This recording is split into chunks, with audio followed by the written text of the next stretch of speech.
£30 every time a science GCSE kid asks me this question, I wouldn't need to be making these videos.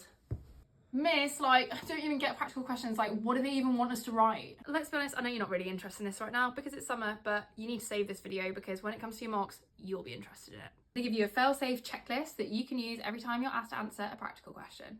But first things first, there's actually two different types of practical questions, one for calculations, one for investigations, and you have to answer them differently. I'm going to do the calculations one, but if you comment practical below, I will send you a worked example of both types of question. You're in the middle of your physics exam and they've asked you to calculate the density of a rock.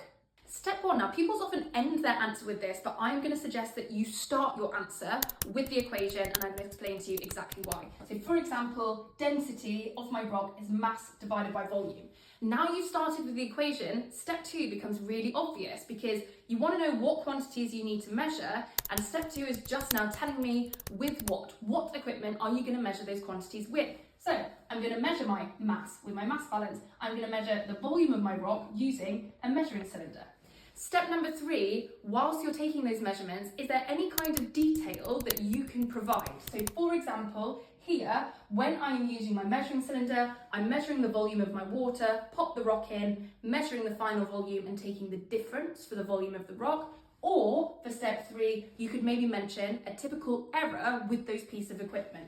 I'm going to be careful when I measure the mass of my rock that I zero my mass balance first.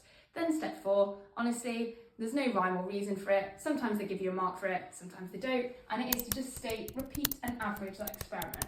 Just throw it in at the end, you may get an extra mark for it. What? Just comment practical and I will send you all of those steps laid out and a fully worked through example for your marks.